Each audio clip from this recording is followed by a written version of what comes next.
I have this new like belief that it has never been a better time to start an e-commerce business as long as that e-commerce business is a realistic one. Like it has never been a worse time to start an e-commerce business that raises $500 million or like, $100 million in VC money and tries to get a $500 million or $1 billion exit.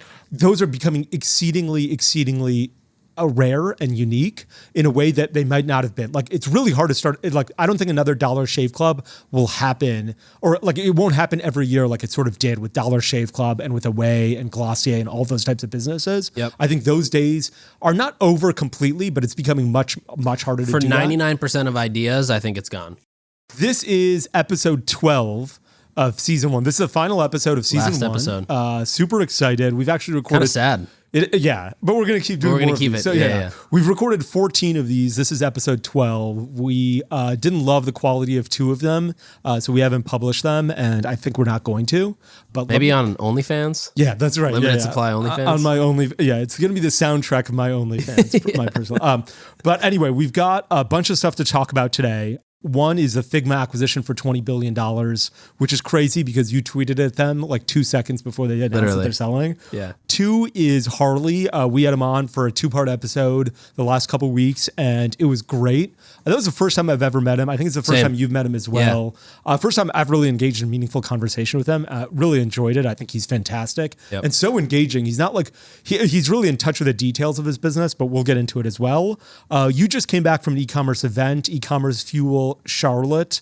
I love e-commerce Fuel. I think it's great. A very different type of e-commerce business than a lot of the ones that you and I see on a daily basis, but really interesting. Some hot takes and a bunch of stuff that we're going to talk about with season 2. Amazing stuff with season 2. I can't wait till we get it. I can't wait till season 2, but I can't wait until we talk about what we're going to do in season 2. Same. Okay, but first let's start with Figma. Figma acquisition for $20 billion. You use them for a long time. Tell us what it is and why you use them and everything about them. So Figma is basically, if you were to combine like the collaboration of Google Docs and the capabilities of Photoshop and Illustrator for design, web design. Sounds like my computer would explode if that happened. Exactly. And so Figma is it's truly a magical tool. I mean, we use it for pretty much everything. Last night I had to make a deck. I just go to Figma, make frames of the deck there, and that's where I make decks now. Don't even use PowerPoint. You don't use Photoshop. Don't use Photoshop either. You don't use Photoshop. Wow. Yeah. Does it have enough functionality? Like you can customize fonts, all that kind of stuff? Yeah, it does. It's pretty wild. But we use it a lot for like site design, landing page design, even just like mocking things up, like a new section of a PDP or a cart, or even like static ads. It's great because you can just quickly duplicate frames and change CTAs, things like that. And what do you make decks for? So this one... Yeah, sometimes it's for clients, like pitching a client or a potential client. The one last night was for AdWorld, for a talk I have to give there about landing pages. Gotcha, okay. So Figma is probably one of the best softwares that has come out, in my opinion, probably since I've started, like gotten out of high school.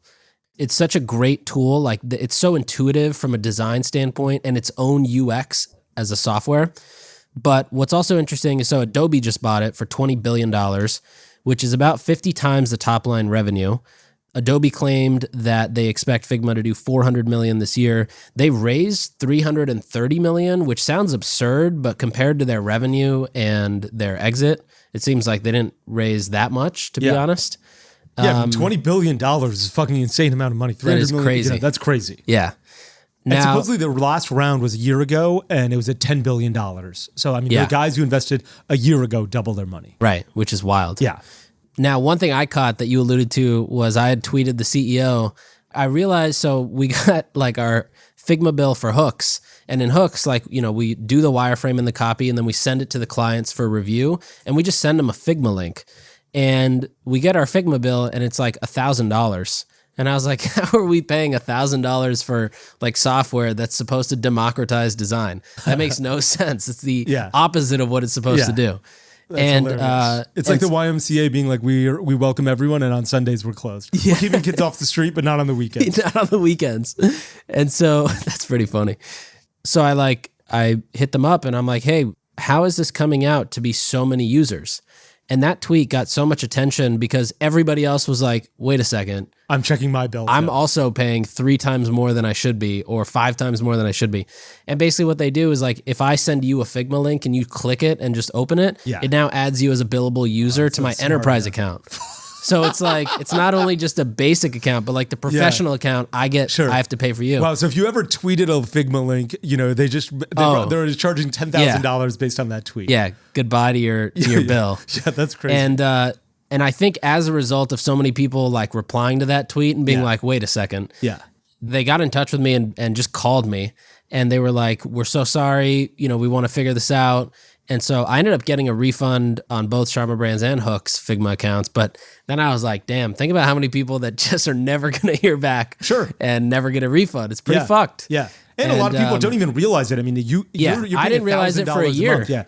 Imagine if you're like working at a large company. Right. Nobody's noticing that this bill is $10,000 a month. Exactly. They're just paying it. Yeah, exactly. Yeah. And so what was funny about that was like, I was like, all right, now, if you were to put a multiplier on the users and actually think about how many active users use Figma for design versus just view the file and then get billed, I wonder how much of that 400 million is actually just like fluff that could disappear if people woke up and looked at their bill. A lot. I think it's probably half. That is really actually mind-boggling because that is probably hundreds of millions of dollars, certainly of enterprise value, possibly billions of dollars of enterprise value wiped away because they've come out with a genius tactic to increase their users and increase their revenue. Right. That's like borderline sketchy. Yeah. And the crazier part is like, so there is a way that I can send you a file and not get charged for it. I just have to go into I have to be an admin of the account. So like any employee couldn't do this. But the admin has to go into the members tab and look for you and then change your permissions to viewer restricted. And then you can look at it. But it's like the average think about like an agency, like, a 250 person agency. Yeah, of course. They're not going in and they're probably getting way overcharged. So anyways, I thought that was insane. Then again, Adobe is known to be super expensive. And so I don't know what's going to happen to their pricing there. And I don't know if you saw, but Webflow just increased their pricing as well on the back of like everybody else increasing their pricing up to $9 for certain plans. I think Photoshop, I think I tweeted this a long time ago where I was like, if you want to learn e-commerce, the number one skill you need to have is Photoshop. Like that is the most important thing that I've learned over the past. And I'm not good at Photoshop by any stretch of the imagination, but I can like move things around a little bit. To remove the background? No, the wand is the toughest part in the whole world. I'm always Googling things where I'm like, how do you crop a photo without cropping the entire canvas? Yeah. I constantly get lost in it, but it is the most important tool that I've used. Yeah, because I agree. It empowers me to be my own self-service marketer 100%. Instead of having to provide give all of my images to somebody and have them mark them up and go through 10 rounds of this. Right. Like I used to do a bunch of animated ads at Native, and I had actually what happened is I was working out of my brother's office at TinyCo, and one of the animators, I was just like, hey, I'll pay you to like create this animation of our deodorant. And they're like, okay.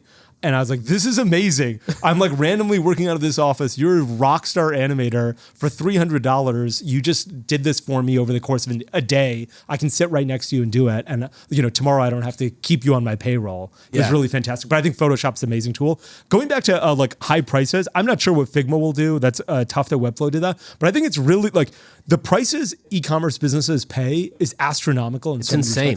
One of my brands was thinking about signing up for Agora Pulse to help them monitor like Facebook for ads. social. Yeah, exactly. And it goes from like $0 for the free plan to $1,000 a year. There's no in between $0 and $1,000 a year. And I'm like, there's no $30 a month. Yeah. Like, what's going on here? Why does it go from 0 to 1,000? A lot of these companies, they either have you on like the free plan and it's like, you can basically come in and do the bare minimum. Yeah. And if you want any level of real visibility, you have to pay some crazy enterprise value that's based on per seat per month, which is like insane that's the new standard.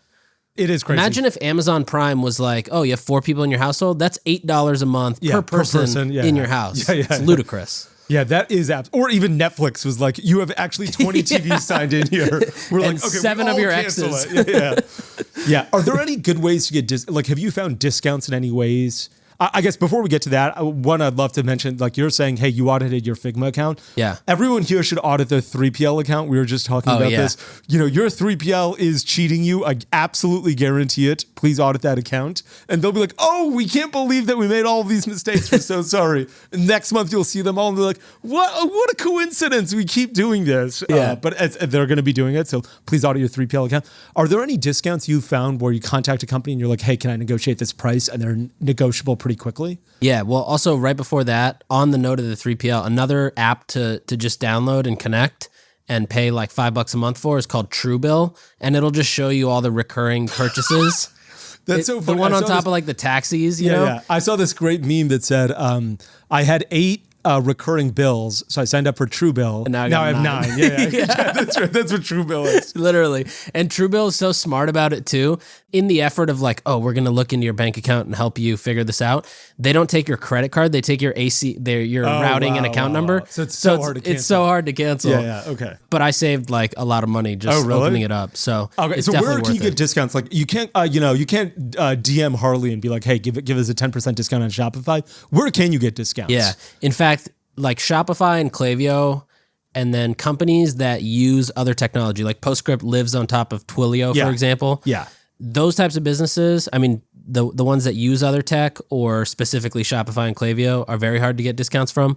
But almost anybody else, if you just ask for a discount, you'll get a discount. Like a lot of people just don't ask. Yeah, you're right. I'm going to be more aggressive about asking everyone. Yeah. I mean, there's even times where, for Long Weekend too, when we were signing up for software, someone on our team was just like, hey, we're bootstrapped and, we're basically just like doing this out of our founder's savings or our CEO's savings account. Yeah. Could you give us an extended trial instead of like 1 month, give us like 6 months? Yeah. Or can you give us 20% off? Yeah. The COGS to them are still $2 a month. Yeah.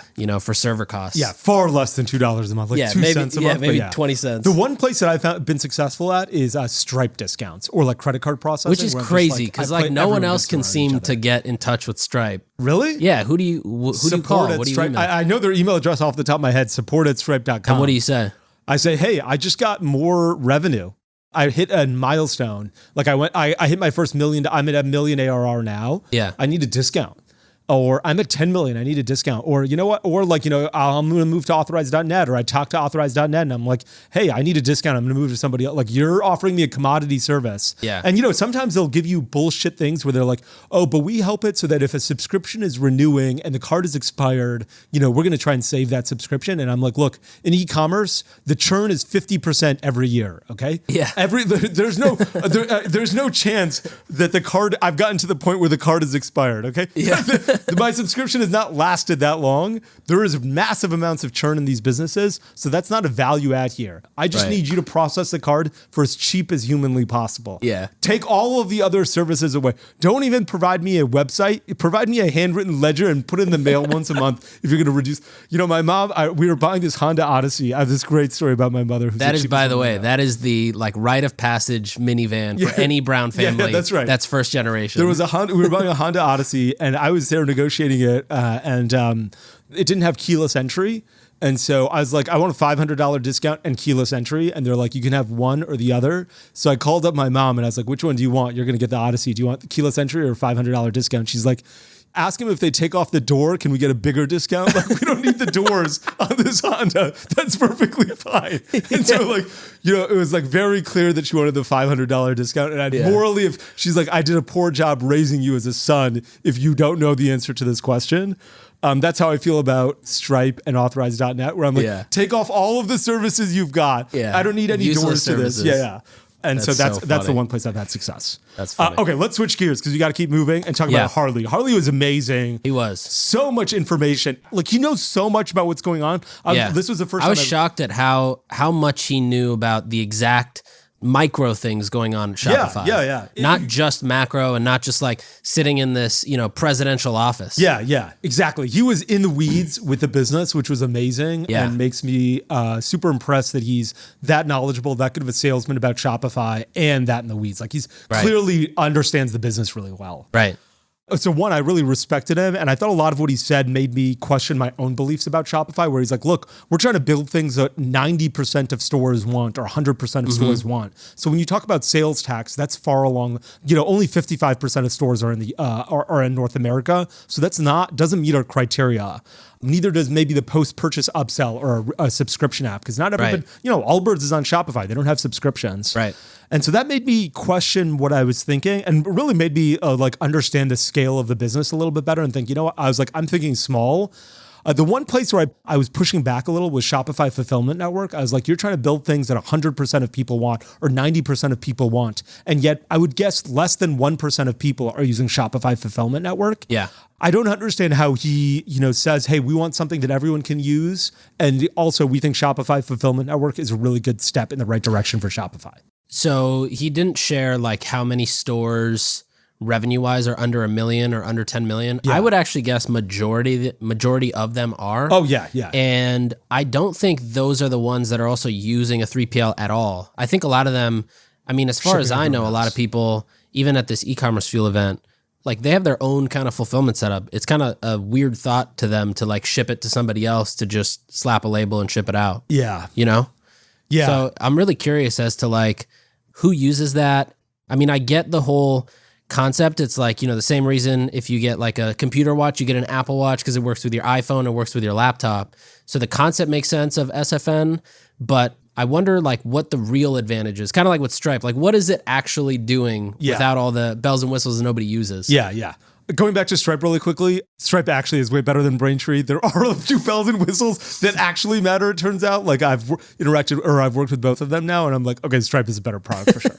But going back to the Harley conversation, especially with stores that are $1 million or less a year, right? You're not what's going to change my business is 2-day shipping. That's what everyone's been waiting for. Right. You need help on the marketing side of things, not on the operation side of things. And you don't you talked about how Deliverr had this great understanding of how to store inventory everywhere across the country, right? So that everything could be delivered in 2 days.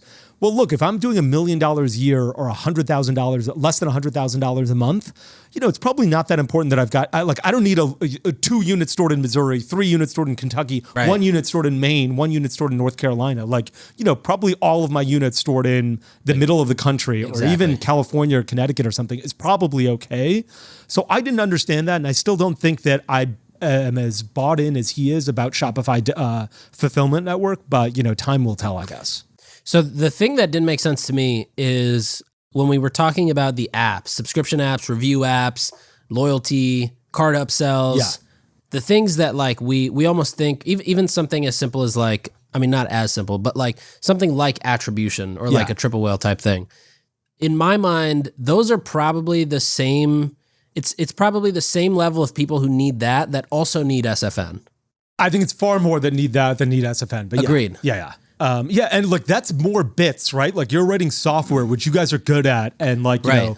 And I also think too, if you look at so Shopify's got Shopify Basic, regular Shopify, Shopify Advanced, and Shopify Plus. If you look at the Shopify Advanced and Plus, I would imagine that majority of those people are perfect candidates for not only SFN, but also subscription, attribution, reviews, loyalty programs, gift cards. And I think they're far more likely to use that than they are of the other systems. Yeah. And I wonder how these guys who are doing smaller amounts, there's this one great software called Fulfill.io, and I know it because I met the guy 7 years ago, and he was building software to manage accounting and your own fulfillment network. Wow. And there's a business called Nectar Mattresses, which is massive, and has been using it, and they say they love it. How do small businesses that are doing sub $5 million a year ship? Is it just they're just using ShipStation or Shipping Easy or something? I think it's ShipStation. Gotcha. Yeah. Yeah, I think when you graduate to the next level and you're I need to manage a ton of stuff, that's probably where Fulfill stands in. But the other thing where I had a little bit of heartburn in terms of what he was saying was omnichannel. I remember him saying that a year from now, we won't be using the term omnichannel because everyone will be omnichannel. And I think that's the right goal, and everyone wants that. If I launch a new brand, the first thing I want to do is get an end cap at Target because that's going to reduce my COGS or reduce my marketing costs and increase my margin, all of that. The hard part is, I think that's coming from a place of us seeing brands that are large and successful and that retailers want. Yeah. When we started Native, I tried to get into Target the day that I launched it. I was like, hey, Target, I want to sell, Native is made for Target. Right. And, crickets, never heard back. Yeah. Never heard back for a long time until we started growing a ton. And, once we were at 30, 40 million run rate, that's when the Targets and Walmarts and Costco's and Whole Foods reach out to us. Right. And so he's like, omnichannel will be a word we don't use because everyone will be omnichannel. I think that's true to the extent that everyone wants to be omnichannel. I think the hard part is there's still a bunch of $1 million a year brands that have a tough time growing and that brick and mortar stores won't take because they just haven't hit the critical mass to be able to walk in there. I know a big part of Shopify's, I think it was Shopify Unite, like their last year's developer releases, or maybe it was earlier this year.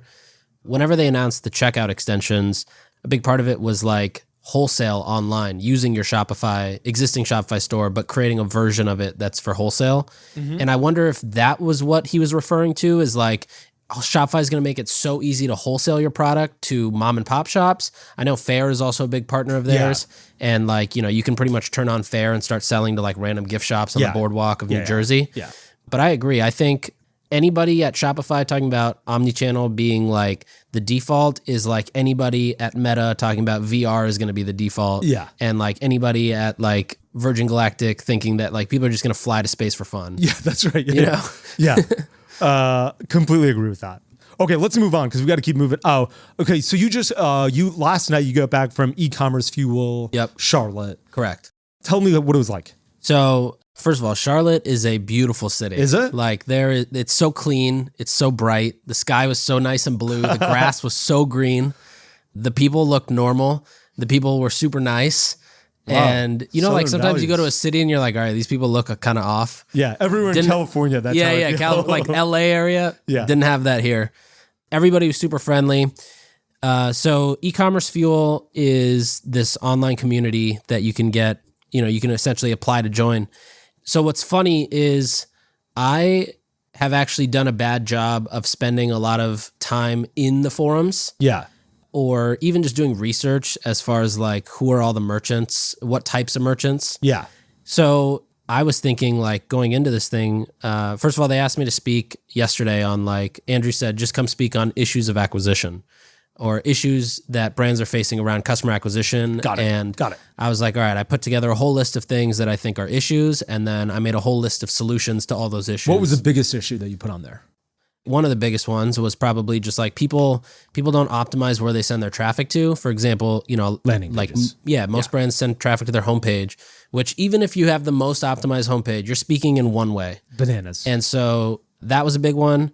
I think another one was thinking through, most brands out there, even larger ones, are still just running like plain statics to the homepage. And so thinking about like better ways to source creative, better ways to go about, like that example you said about if you learn Photoshop yourself, you don't have to deal with that. Yeah.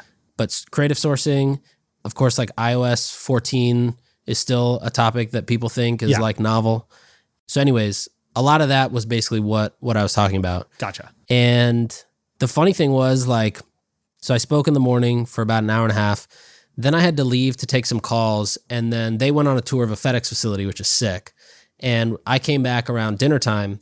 And I'm learning like, I thought these were everybody who had a brand here was like, selling beauty, personal care. Yeah. Like the stuff for all kinds of stuff. Yeah, the stuff we see everywhere in New York. And it's basically like live chickens, like right as chickens hatch, they box them up and ship them. And, this dude's got an email list of like 80,000 and he's pumping, $100,000 into a Shopify remigration. Yeah. And, wow. Imagine creating landing pages to be like, I'm selling live chickens. Live chickens. I don't even know where to start with that. Then another one was like car exhausts. Yeah. Another one was soundproof materials or panels for the wall. Another one was like keychains that commemorate places you've been to, whether it's like geographical locations or parks. And the last thing I was saying is one thing that somebody brought up at dinner was like, we sit in this, there's probably like 25 people total. And it was like, we sit in this room and everybody sells something that is so out of left field. Yeah. Like you can sell anything on the internet. Yeah. And that's the beauty of like e-commerce. Yeah. I really admire that community. I've been a member of it for some time. It's also expensive. In fact, I'm going to email Andrew now and be like, hey, can I get a discount?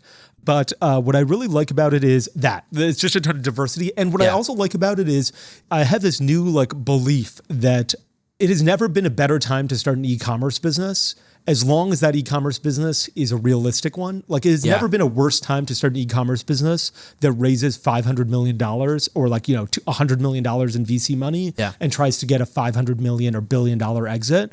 Those are becoming exceedingly rare and unique in a way that they might not have been. Like, it's really hard to start. Like, I don't think another Dollar Shave Club will happen, or like it won't happen every year like it sort of did with Dollar Shave Club and with Away and Glossier and all those types of businesses. Yep. I think those days are not over completely, but it's becoming much harder to do. For 99% of ideas, I think it's gone. Yeah, and I think that it's never been better to start it for the other ideas where you're like, look, I'm quitting my job as whatever you were in the past, making mid six figures even. And I've decided that I'm going to start an e-commerce business where I get to spend 40 hours a week at work and the rest of my time with my family. I have a lot less stress. And my goal is to make $1.5 to $3 million a year. Yeah. And I'm hoping to do that within 2.5 years. Yep. Like, all the people that I went to law school with and are partners at these big law firms are making, $1 to $3 million a year. And I'm like, you could do that if you quit your job and start an e-commerce business in 2.5 years, and you'd have an asset to sell. While right now, you die. You die, and your business goes into your grave with you. Yeah. Here you have an asset to sell, and your quality of life will be 20,000 times better. Right. You can set your own hour. So I think that it's never been a better time to start an e-commerce business that has realistic expectations. And those realistic expectations are you are a paid sixth man in the NBA, or basically a bench, not a bench warmer, but you're not LeBron James. If you want LeBron James money, it's hard time in e-commerce. Right. But if you want, who comes off the bench for, the Warriors and is the ninth man off of the bench. Yeah. When Steph Curry is beating the other team by 40 points, they put you in because Steph's got to sit down. The Indian kid goes in. Yeah, the Indian kid goes in. You can be that Indian kid working wherever you want, making $2 to $3 million a year. Exactly. You won't be in as good a shape. You won't look as good as him. Yeah, you're not going to get the same girls that he gets. Yeah, exactly. And critically, you will be giving that up. Yeah. But I think it's never been a better time for that. I think also the barrier to entry on the manufacturing side has been brought down so much that I think if you have a pretty good idea for something to launch, and I feel like the biggest trick is the passion behind what you're selling, because if you have that passion behind what you're selling, you will figure out how to drive sales for it. But if you just try to sell something because it's high margin and because you think you can make it, it's not going to work. I think that's true. Although I still feel like everyone, the guy who's selling live chickens, I don't know if he's got a lot of passion for live chickens, but maybe he does. Or it just seems like there is a niche of people who love things no matter what niche you have. Yeah. And when you find those people and they're your community and your tribe, you can market a lot of things to them if you understand that community well. Totally. Okay, let's move into a bunch of hot takes that we got to get into. Cool. This was one of them. Never been a better time to bootstrap an e-commerce business. I think another one I had was operations can't be an excuse anymore. Container rates are down. Postage is still a little bit tough and getting more expensive. FedEx announced they're raising You just rates by tweeted 5%. about the container rates, right? Yeah, container rates are down. Freight is down a ton. Gasoline prices are falling off of the cliff. And who knows what fuel delivery surcharges will look like soon. But I think those operational excuses cannot be an excuse anymore. I think one of the tough parts has been if you brought in a ton of inventory in late 2021, early 2022, and you paid $25,000 a container, and now your inventory isn't moving as quickly, you've got these COGS that are built in based on a container that is 5x what it is today. Right. And so you're like, okay, you got to move that inventory soon. Right. But I think that's one of my hot takes. Okay, what's one of yours? I was going to say on that, when I was super young, my sister would always make this excuse of she gets car sick. And so she has to sit in the middle row of our family SUV. It was like a smaller SUV. So I would always get kicked back to the third row and my legs would get squished behind the second row. Yeah. And the first two times I'd be like, oh, this hurts my legs. Yeah. Can we not do this drama? And then my mom was just like, just figure it out. And then by the third time, she was like, why are you still complaining? Yeah. And that's kind of the same thing here with operations. Like, why are you still complaining? Yeah. Get used to it or figure something out. Yeah. This is the new reality. Yeah, it is the new reality. I actually think the same thing about iOS 14.5 complaints and Facebook ads complaints. It's like, if you haven't figured it, it's been a year now. If you haven't figured this out, then you're still not going to. Yeah. And if iOS 14 is still your biggest issue, then you were not cut out for this. Find a new marketing channel. Like if iOS is still killing you, either try harder or find a new marketing channel. It's time to move. Yeah. Or get out of e-commerce. Yeah. Okay, a couple other things. One is I think M&A is starting to get hot again. I'm not sure how that's humanly possible. And, today's Friday, September 23rd, and the stock market just fell to new lows for the year. And that makes no sense to me. But M&A seems to be doing well. I know a couple of brands that are trying to engage in it right now. There's this brand that I met with, and I didn't even know that this had happened. It's called Nik's, and they sell like women's underwear and like particularly some period underwear. They were doing Canadian-based, $100 million, more than $100 million a year. Wow. They just sold for they sold 80% of the business for $320 million. And they had not fundraised a ton, probably $50, $60 million in fundraising. Was this recent? This was less than 3 weeks ago. Or maybe, no, it looks like it was 3 months ago. I'm sorry. Okay, gotcha. There's a very similar company called Thinx, which does period underwear. Yeah. And they pretty much sold to Kimberly-Clark, which I think is like a PE firm or it's an American multinational personal care corporation. Yeah. Kimberly-Clark makes like a bunch of toilet paper, like Angel Soft toilet paper. Yeah. And I think they make like Kleenex as well. That's their big Yeah, so they just, and I think Huggies they pretty much possibly. acquired all of Thinx. They were a big investor and then just acquired it. So I wonder, what else is interesting is like when an acquisition happens for one company or category leader, the others kind of get a boost. For sure. Or, people start getting curious about, oh, wait, should we be going to acquire Nix? For sure. And so I actually, one of the things I was going to mention about Figma earlier too was like, I wonder what that's going to do for innovation of software just in general. Like, I feel like that's a big enough number to where at least 10,000 people are going to get really excited to go build something new. I couldn't agree more. So I would say that, like when Native sold, there was another deodorant brand that sold as well. Right after. Yeah, and now there are 4,000 natural deodorants. Right. Like, there was zero basically when we were around, and now there's 4,000. I'm like, I see what you guys did. You guys read the writing, read those press releases, and you're like, I want to do this as well. Exactly. And the same happens even with fundraising. I remember one of my friends had started a pet food company. Yeah. And, and then every pet food company comes out. Once somebody raised like $50 million, he was, I remember he was like, I got 7 emails, unsolicited emails from VCs yesterday because somebody else raised $50 million and they're like, well, we need to be in this space and we need to pick another winner. I think there is a little bit of a sheep mentality for better or for worse. You know what would be pretty funny? So this is what I would do if I was just completely bored and had nothing going on. That's me. Yeah, tell me. Yeah. Okay. So anytime you see something that gets funding or like acquired like crazy, just like spin up a landing page for a random idea in that category and just see if people start biting and are just like, hey, can we throw a few $1 million at this? Okay. And Ali Brands is launching soon. But you could do Ali SaaS products. Yeah. I genuinely think there's an opportunity to create almost any SaaS product in e-commerce at 75% the price and win a bunch of business. Like Agora Pulse, 100%. I think anybody would switch if they're like, okay, this brand, they're charging me $700. This guy would charge $400. There's no moat. There's no tech here. There's no moat. Yeah, exactly. Okay. Another thing is I got an email recently from one of my brands about Stripe loans, and the pricing was absolutely insane. They were like, borrow $100,000 and the loan will only cost you $17,000. And I was like, this is a credit card loan.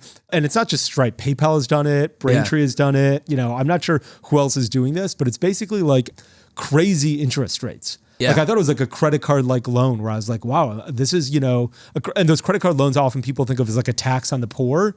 This is a tax on e-commerce brands. What is the payback period for that loan? Do you know? It was less than a year for sure. So I mean, that was, at least a 17% interest rate. And maybe that's market. I guess I just don't understand what market looks like anymore. Yeah. But I don't know what Wayflyer's rates are. I know for Settle, like they do it in calculations of 30 days. Yeah. So however high or low risk your invoice is or whatever you need money for, they'll just give you money based on how many months you need it for. Yeah. And it's significantly cheaper than that. Oh, that's awesome. Yeah.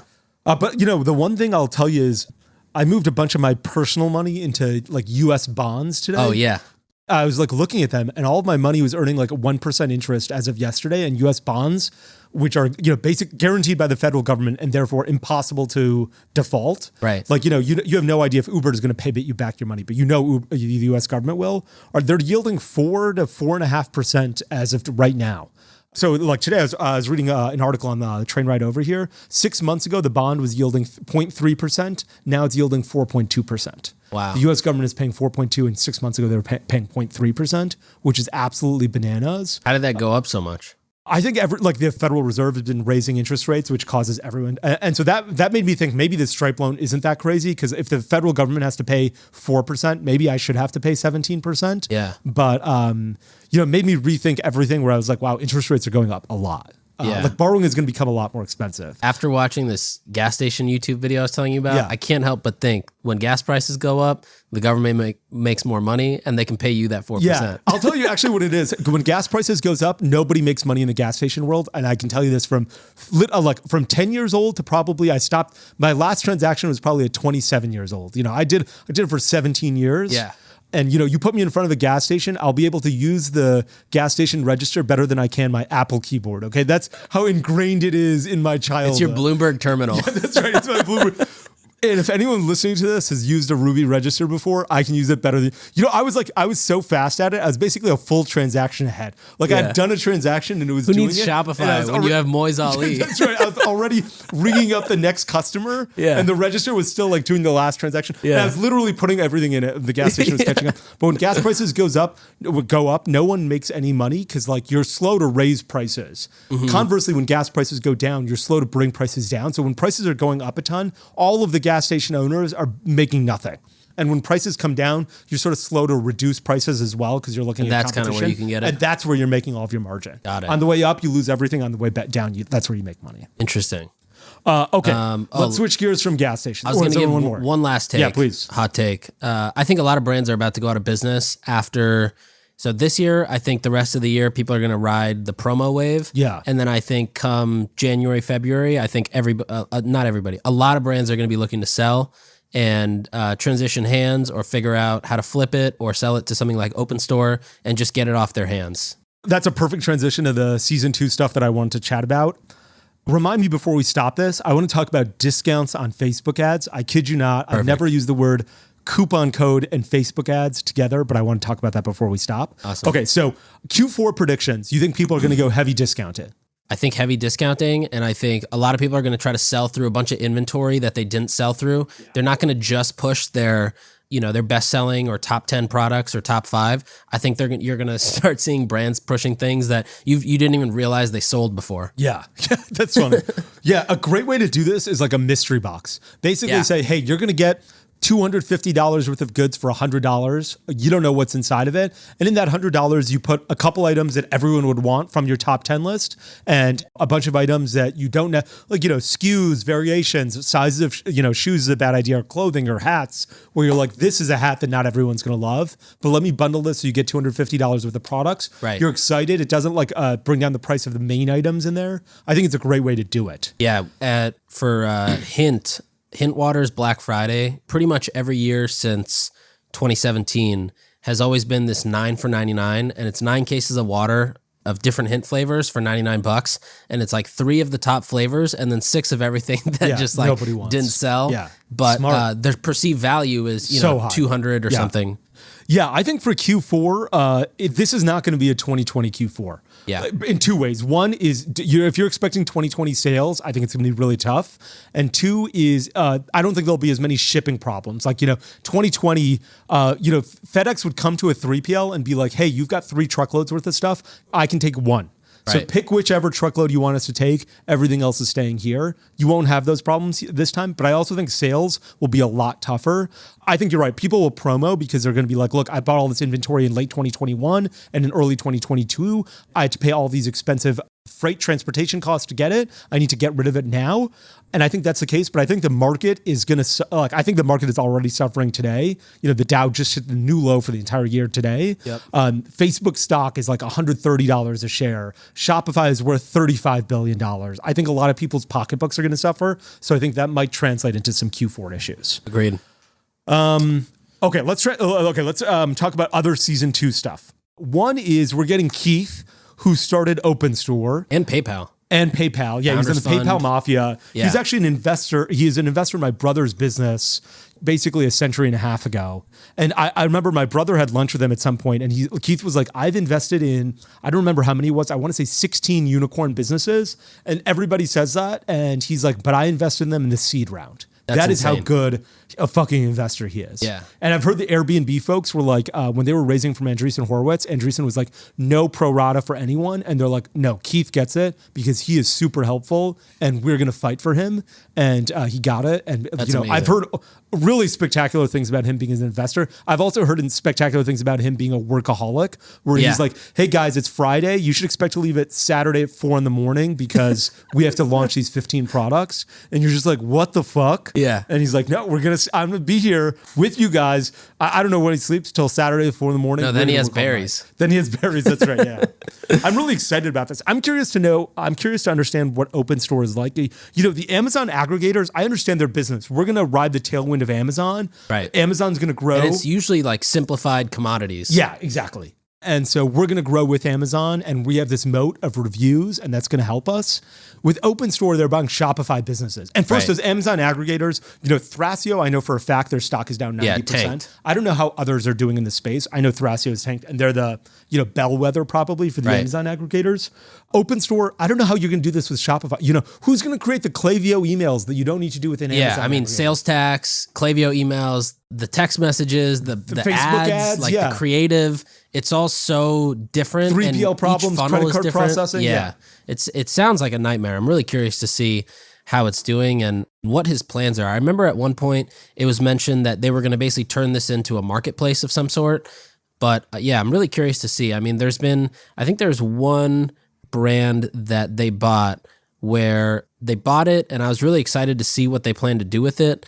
But they didn't really do much from like innovating the brand or innovating the site, really doing anything. So I'm kind of curious as to like how they decide or how they think through which brands they're going to buy and what they're going to do, or like how they prioritize which ones to work on versus others. Yeah. Do they care about categories? Or is it just a big game to get like, let's buy a brand just for that 100,000 person customer list that we know we can sell something else to? Yeah. Oh, in almost every instance, I think that whenever someone's running a business, I'm like, God, I wish I was doing that. Yeah. I want to do it right now. Yeah. Open Store is the one example where I'm like, it's the only business I can think of where I'm like, I don't know if I want to run that business. Yeah. That said, Keith is way smarter than I am and far, far richer.